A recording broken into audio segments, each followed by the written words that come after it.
How about the meteor? Any questions about the meteor assignment? What's that? You liked it. Oh, cool. Any questions about it? The last question. Write an expression using ST that represent the actual distance traveled by the meteor in the first 30 seconds. Okay, so that's S of t was given at the beginning, right? That was the 432 minus 7.5 t. And so how 432 minus 7.5 t?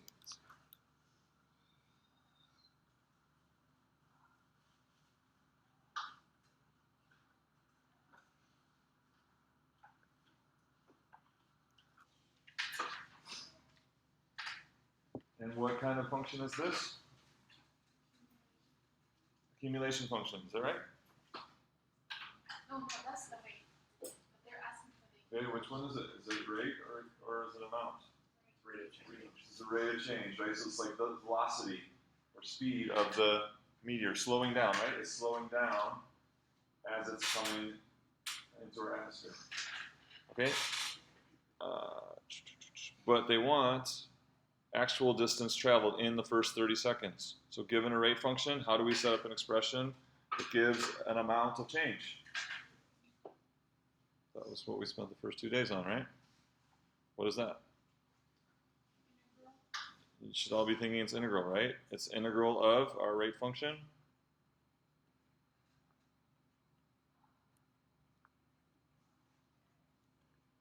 Starting at t equals until t equals 30. Okay, and then it says evaluate our expression using the fundamental theorem. So the fundamental theorem says that this equals, for some function, say capital F, f of 30. So this is an amount of change of distance. And so fundamental theorem says this is f 30 minus f of 0. So therefore, what kind of function is capital F? This is also an amount of change of distance, right? So what is the function capital F? The distance function, right? So we can write the total change in distance as an integral, or we can write the total change in distance just using the distance function. Final distance traveled minus whatever initial is. And that should be 0, right? So that will be 0. Okay? So then, how do we get that distance function if this is the rate function? And that was the last principle of the fundamental theorem, was that in the fundamental theorem that capital F is the antiderivative of the rate function. So this is the way we're going to start thinking, and hopefully you already did in your homework.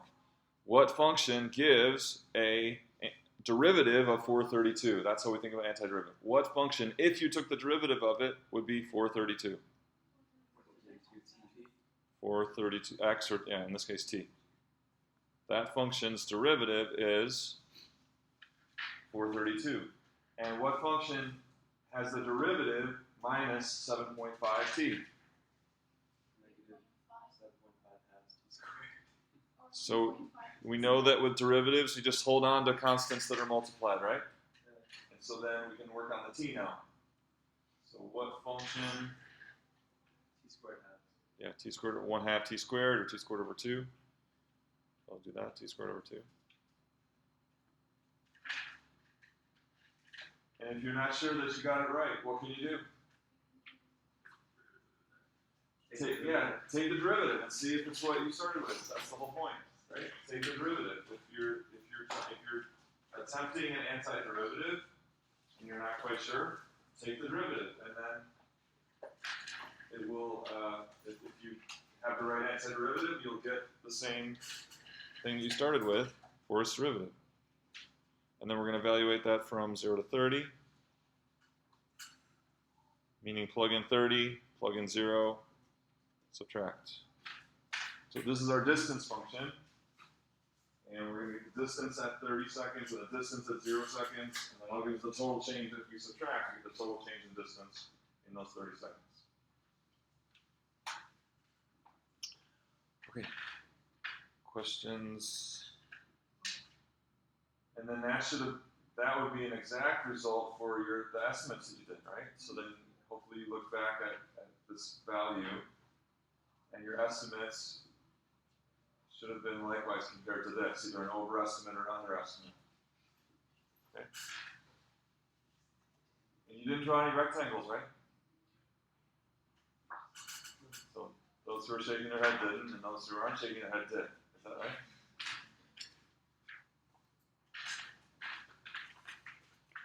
Okay, so yeah, so this isn't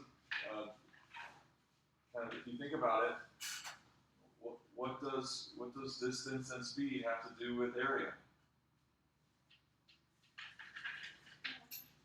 We've been told it's area, right? It's been hammered in our brain that this is integrals find area. This is about distance and speed and time, which have nothing to do with area. Okay? So instead of these rectangles, we're just making a pretend rate function, which wouldn't have any vertical lines in it, and it wouldn't have any rectangles. So that was the goal. I was trying to get you to think that way instead of thinking about area. Okay, so let's talk about some harder. So this first part of the course is we're going to be working with harder antiderivatives, harder than this. Hopefully this was easy. Nothing tricky here.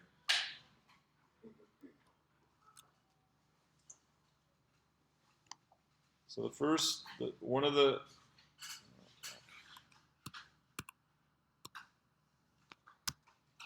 where am I?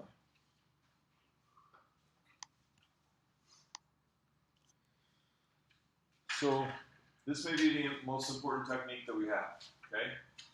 It will show up among all the other techniques, okay? And this is the one we look for first. This is the thing we look for first. And it's what I'm going to call undoing the chain rule. Undoing the chain rule. So the chain rule is a really common derivative technique that we used.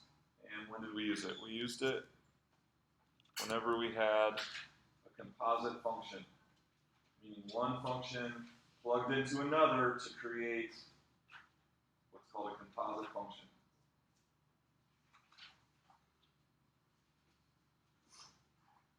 And so this is a generic version of that, g to the f of x.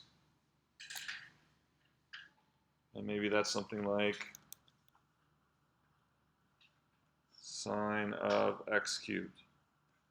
Okay? That's just an example of this general form sine of f of x where we need the chain rule. And how do we approach to get the derivative of this? Again, so if we're going to be working on antiderivatives, it's going to mean we really know our derivatives and we're going to be thinking backwards from those. So what is the derivative of sine of x cubed?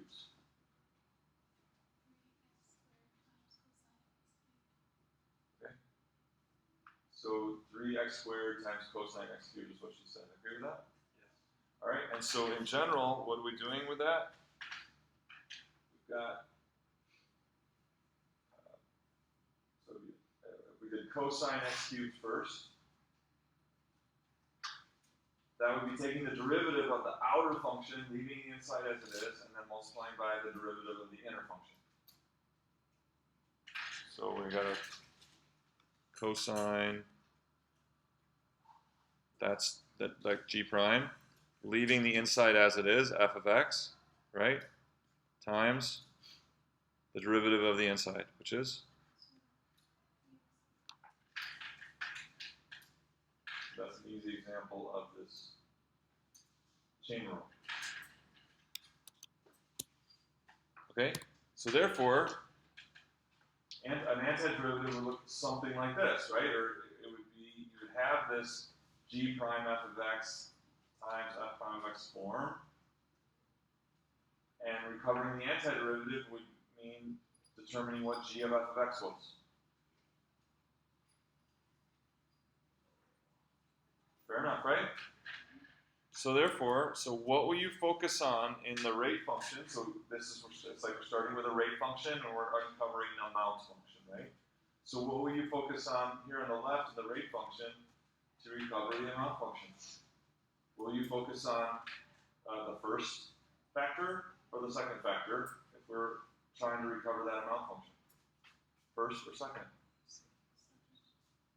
Second. So by focusing on the second one, f prime of x, we'll be able to recover g of f of x, right? What should we focus on? Yeah, I mean, look, which one it looks almost exactly like this, right? First, right? The first is almost, it's just one step away from the answer that we want, right? What's the only difference?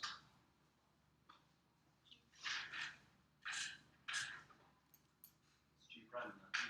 Yeah, it's g prime and not g. And that's all there is to it, right? So it's just we got to figure out where, if we're given this rate function, where's the g prime of f? And then we're going to write g instead of g prime. And that'll be 90% of the battle. Make sense? So what will the approach be? The approach will be to write the antiderivative of the exterior function, keeping the interior as it is.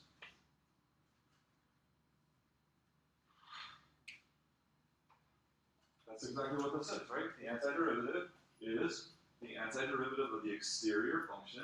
G prime goes to g, and then the inside stays as it is. And then there might just be a little mess to clean up, okay? We might have a factor, so then we're going to check it and clean up the mess. And then we got it.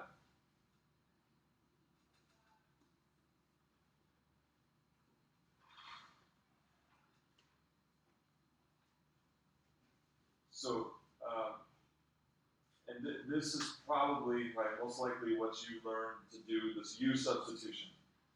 If you can learn to do this, once you get good at this, you can do it in a third of the time as it takes to do U substitution. That's why, and it focuses on derivative rather than learning something new. It focuses on what you've known before, which is derivative, just working backwards. But when you get good at it, you save so much time. U substitution is just this long and tedious thing that's really unnecessary. Okay, so that's what we want to work on this. Okay, so this is just a repeat of what I had in the last screen. We're given that rate function, that thing on the left. So the first thing is identify which part is the g prime f. And then what will we do? We'll just take the antiderivative of the exterior and keep the interior as it is. So here's an example. So notice we got two parts to this. Just like what we're looking at, the result of chain rule. Right? We've got, say, A here and B. Again, we're gonna think of this thing like g prime f times f prime, which is the result of a chain rule, and we need to recover the original g of f. So first we got to determine what is the g prime f? Is that what I call A or what I call B? B. Some people are saying B. Agree with that?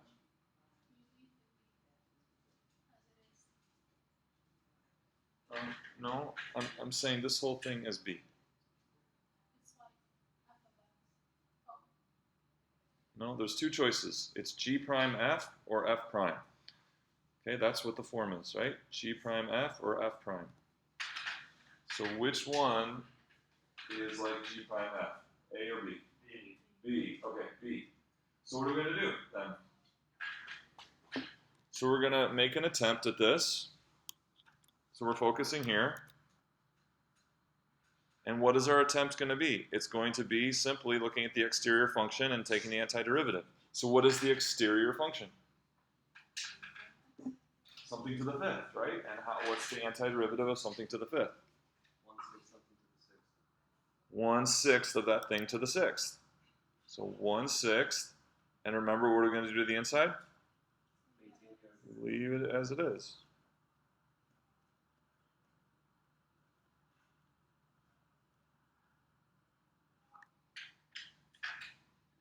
And then if we don't have any limits of integration, we want all such amount functions, right? All such amount functions that have this as the rate. So we'll need plus c. Okay, but like we talked about, we said there might be a little mess we have to clean up. So how do we do that? We do a check, which means to check that, what do? Take the derivative and compare it to what we started with. So everyone take the derivative of this. Kind of forget where we started, forget about this, erase that from your mind, and now you have a derivative question. Take the derivative. Go.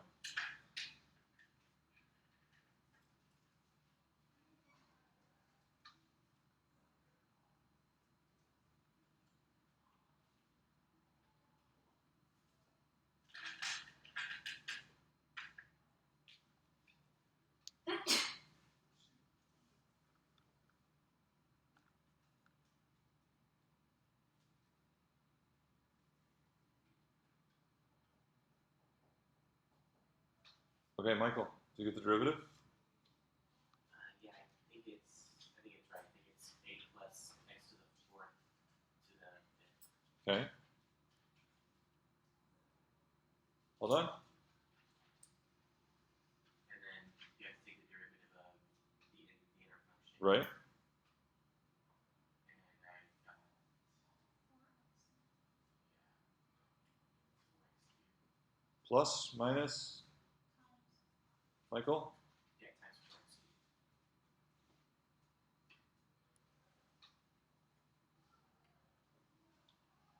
Is this the derivative? So now we compare. Is our derivative the same as what we started with? No. And how do we need to change our first attempt so that when we take the derivative, we'll get what we started with? How do we need to adjust this? So how is this different than this? It's 4 times too big, right? So we're going to make a second attempt now. What will our second attempt be so that when we take this derivative, we won't have the 4 there? 4 times smaller. 4 times smaller, which would be? 1/24. Yeah, so you're going to need an additional 1/4. Not plus, but you're going to include 1/4 of this so that when we take the derivative, that 4 won't be there. So we'll just write it out this way. Some people are saying 1/24. That's fine.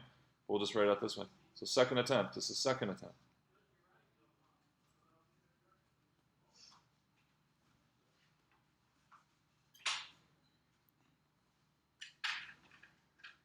So now, if we take the derivative of that, rather than getting, so we'll have the 1/4 times the 4, which will be 1, and it'll be exactly what we started with. So, if you need to do the derivative again, do it, okay? But it's going to work. So then we can simplify now.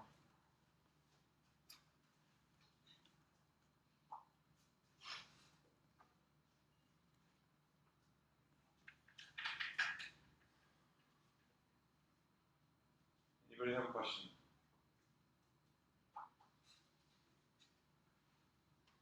So that took us a while because we went very methodically. But once you get good at this, many times you'll be able to write it. You'll foresee that 1/4 right on the first step, and you'll just go right to that second attempt. Okay. Questions? Another example. So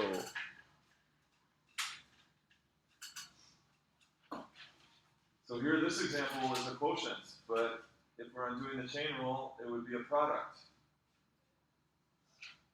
So does this phase us?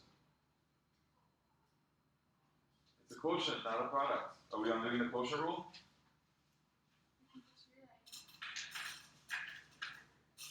You want to do what? Rewrite it as?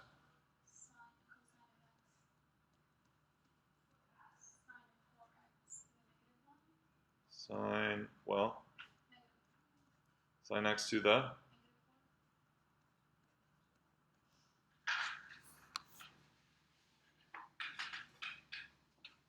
Yeah, so a quotient can be rewritten as a product.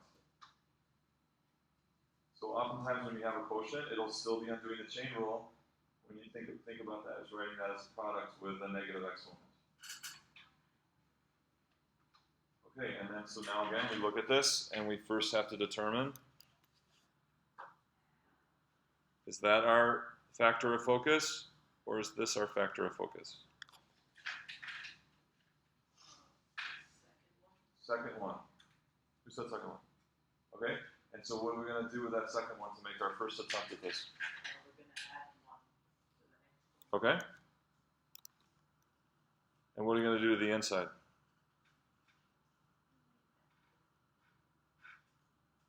We're going to take the antiderivative of the inside? Take Take the the derivative. derivative of the inside. Agree with that? Okay, remember, look at what we're doing. Leave it as it is, right? We're looking at that. We're trying to recover that. What happens to the inside? Stays as it is. Just like when you take the chain rule, it stays as it is. So when we go backwards, it's going to stay as it is. So we're going to add 1. We're going to sine x to the -3, and we'll also need then -1/3 plus c, because it's indefinite.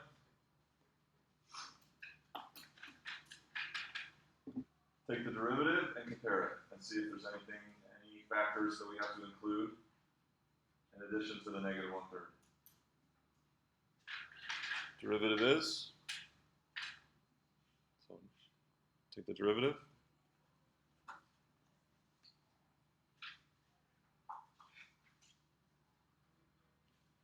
-3 times -1/3 is 1 sine x to the -4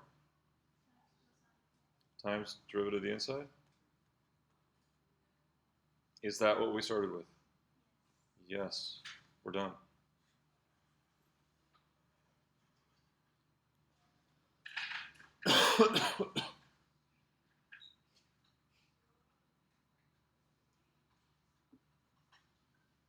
Questions?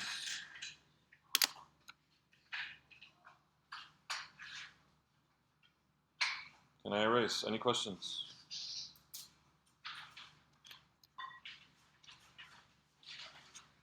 Okay, try this.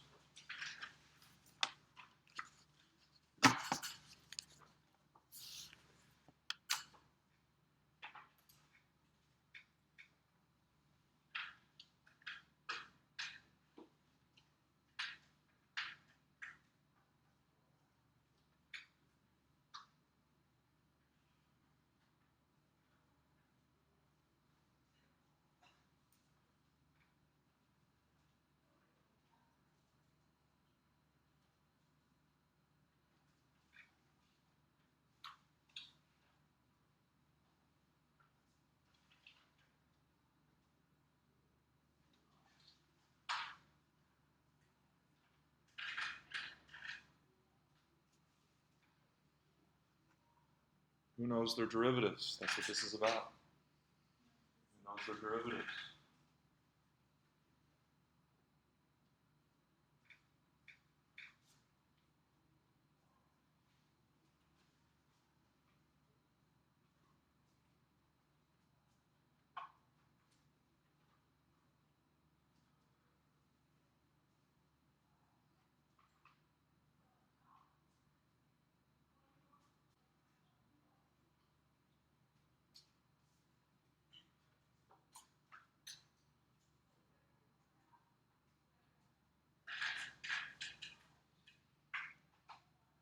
Okay, so we raise power, right?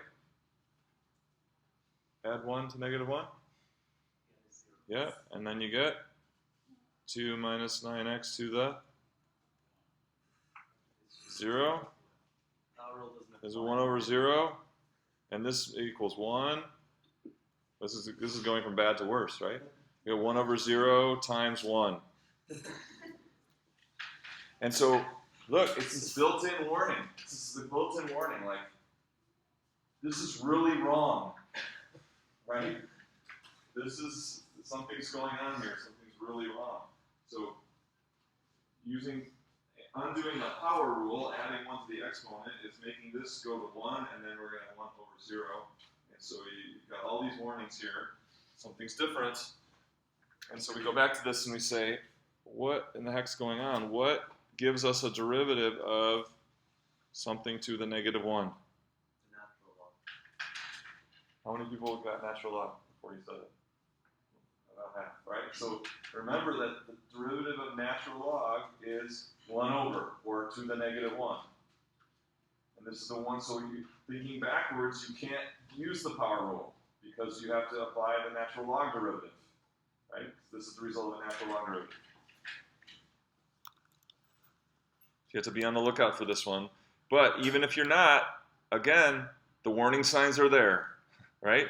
You try to do the power rule, and it's screaming at you that this is the exception to that rule, or this is where you have you're undoing natural log. So.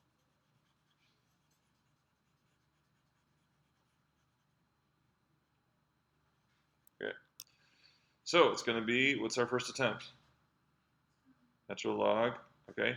And then we're going to need absolute value. When you do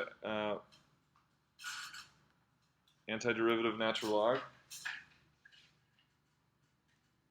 that's defined for negative and positive values, except 2/9, but it's defined for values of x less than 0. So, but natural log is only defined for positive inputs. So because we're letting x be negative here, then we need absolute value. So we can have the same domain for this integral as for this antiderivative, okay? So that's our initial guess. And then we check it, and we get? Oh, sorry. Times 6, right? So we're going to hold on to the 6.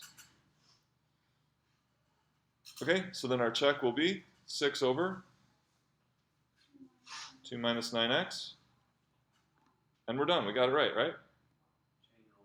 Chain rule times what? Negative 9. Which we don't have in the original rate function, right? So how are we gonna make a second attempt? So that when we take the derivative, that negative 9 won't be there. 1 over 9? Right. So we're going to negative 1/9 times the 6. This is our second attempt here, so this is first. Here's second. Negative 1/9, 6, natural log 2 minus 9x. Let's see.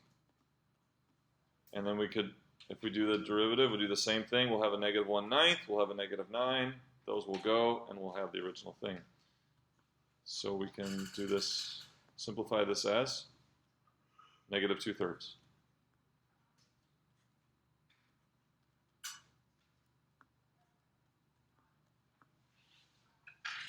Questions on this one?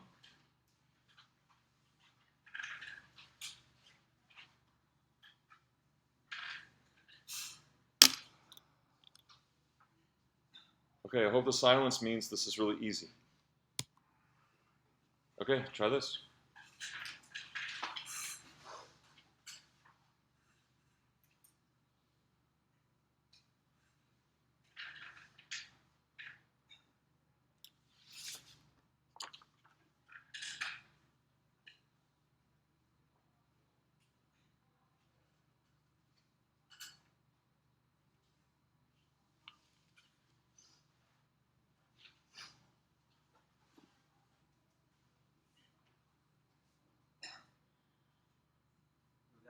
You're denoting arctangent, right? Arctangent, right.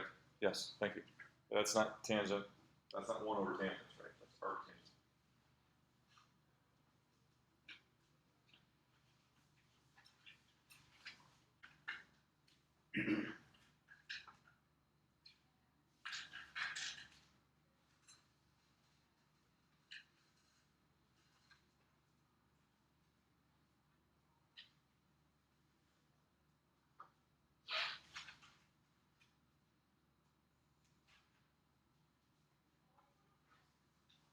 Really think if this is the result of chain rule, right? This is the result of a chain rule. It's this right. We're looking at this thing right here.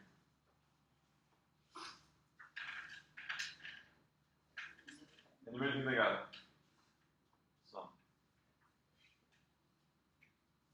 So here's another clue that we haven't talked about yet. Notice this part that we're not focusing on, right? This part that we're not focusing on, how does it relate to the part that we are focusing on? It's the derivative of the interior function. That's our clue here. So where is it here that we have the derivative of the interior function? Because the derivative of arctangent is 1 over. Right. So if we can't see immediately that which one is G prime F, maybe we can figure out which one is F prime, and then we know the other one is the G prime F. So which one will be F prime? Right. So certainly this right here is the derivative of tangent inverse. So this is like our F prime. So then the question is, and then this would be F. So then what's G? What's G prime? There's no G prime, right? What is it? No G prime. G prime. Right?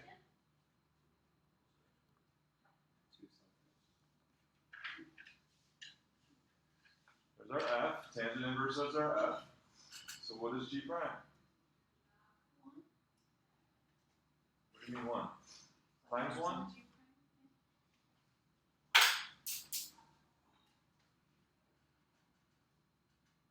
What's G prime? Yeah. What do you mean? Arctangent into a thing? Well, the arctangent is F, right? That's like the interior. What is G prime?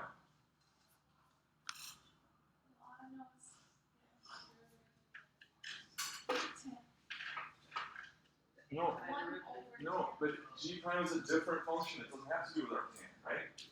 So it's the exterior function of this, right? It's the exterior function such that this is the interior function. Something to the That's fine. not negative 1. 1. 1. It's just the first power. It's power 1. It's this whole thing to the first power. So G prime is power 1. Antiderivative of G prime will be Something squared over 2. something squared over 2. Did you catch it? So this is, you can think of this as it's hidden to the first power. That's your G prime, something to the first power. So the attempt would be leave the interior as it is to the Squared. 1/2.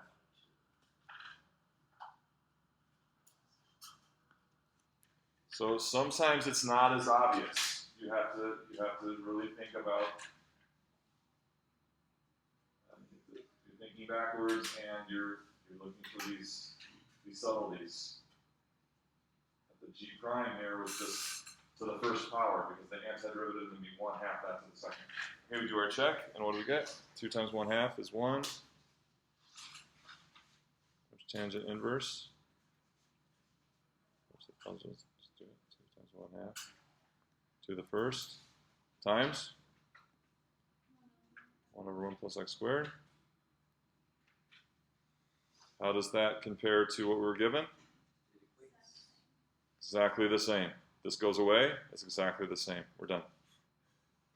Answer.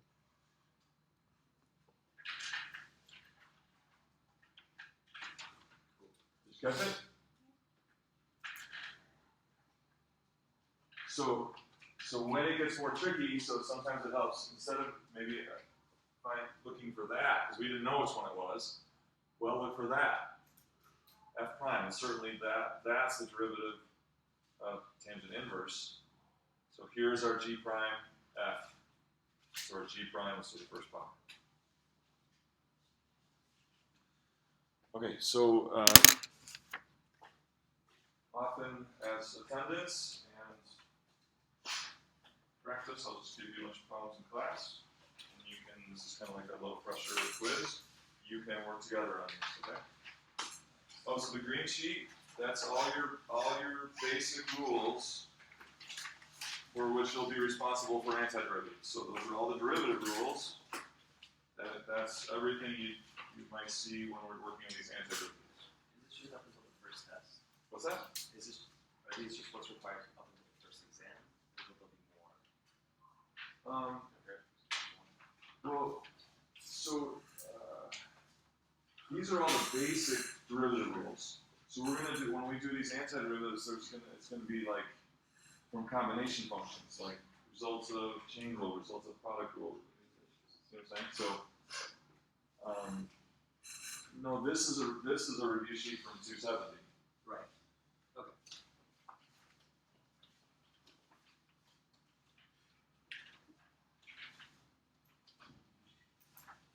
Okay, so when you work on these sheets in class, work this way.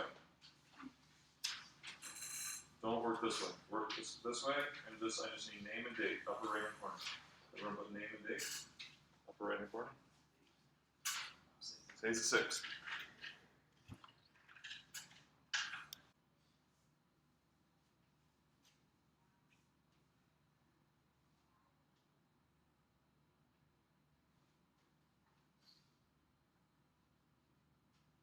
Like I said, you could work together.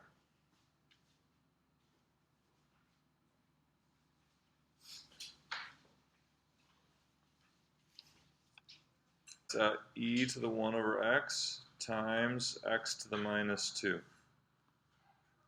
So we're looking for what? G prime f of x. We're looking for a composite function, if it's there, such that the interior, the derivative of the interior is the other piece. So do we have a candidate for G prime f of x? A or B? A. Certainly A, right? So it would be E to the 1 over x. So then what would our G prime be? Or in other words, what's the external function of this composite function? E to the G. He wants E to the something.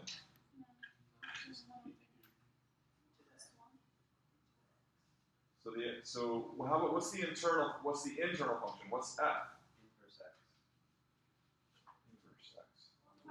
1 over x. 1 over x. 1 over x, right? So the internal function is f. Then what is the external or the G prime function? What is that being plugged into? E to the something.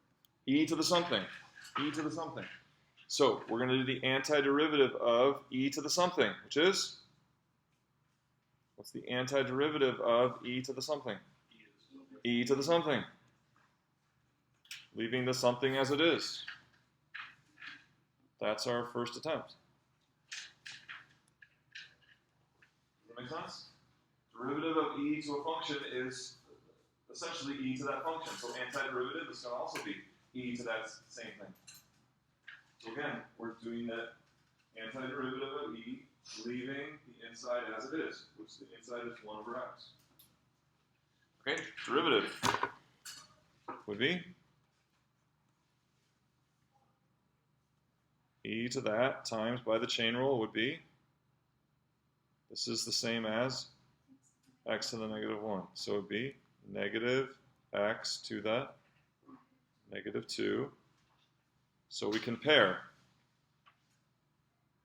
So undoing the chain rule means you really have to know the chain rule, right?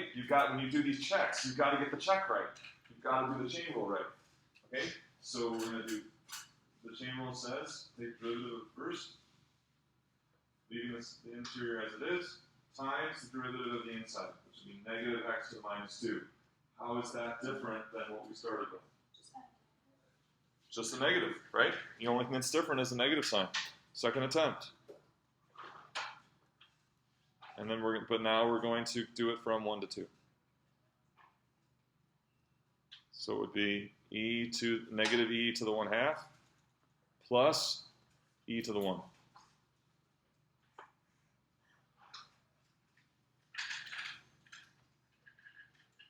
Questions on that? Does that make sense? So please. Just with the very end part, would that be the final answer because you need one step behind before you evaluate? That's exact. No, that's an exact answer. Better than calculator. What's that? So I don't understand the question. I guess I'm missing an x, but I'll see what the x is at the end. Is it What because is this thing? What is this thing? you're taking the rate of change negative to 1 over x, It's not rate of change anymore, right? This is our amount function. or you're accumulating. It's the amount. So now we want an actual amount of change. So we want the amount of change as x goes from 1 to 2. It's going to be final amount of change, final amount minus initial amount. So what's the final amount? Well, negative e to the 1 half. What's the initial amount? Negative e to the 1 over 1. Okay, so that's why it's just. Okay, I understand. Yeah. Okay, number 6. What was number 6? Sin x plus secant x. Oh, that. Okay, so here there's a trick to getting started on this. Sine x plus secant x. So sometimes you have to do a little algebra first, and oftentimes, and that little bit of algebra, oh, I should have just started over, means taking a fraction and splitting it into 2 fractions. And that's what you're going to do here. So you're on the lookout for, whenever you have a sum or difference in the numerator, it's possible that the way to go about it, this is a technique you'll see, is to split it up. So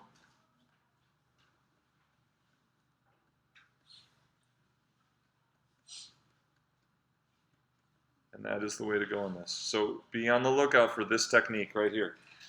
So we're gonna split it up into 2 fractions with a common denominator, and then we're gonna do each antiderivative separately. What about sine x over cosine x? Well, it's sine x times cosine to the negative 1, which will be negative natural log of cosine x. Okay, but when we take the derivative of that, do we get that? You're going to get a negative, because when you do the derivative of the interior, it's going to be negative cosine x, negative sine x, not positive sine x. So you're going to need a negative here. Did you catch it? So could we call this the antiderivative of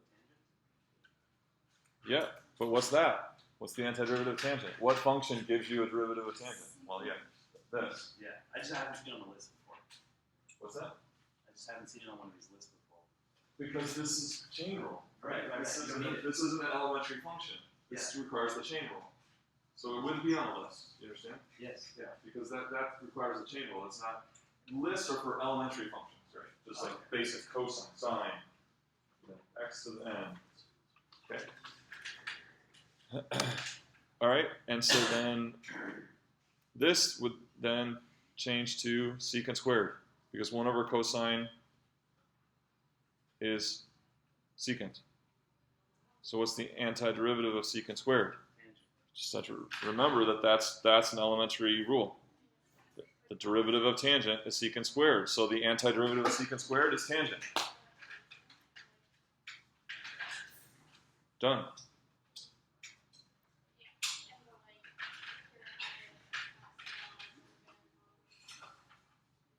Questions on that one? Make sure your name and the date is on it. Okay.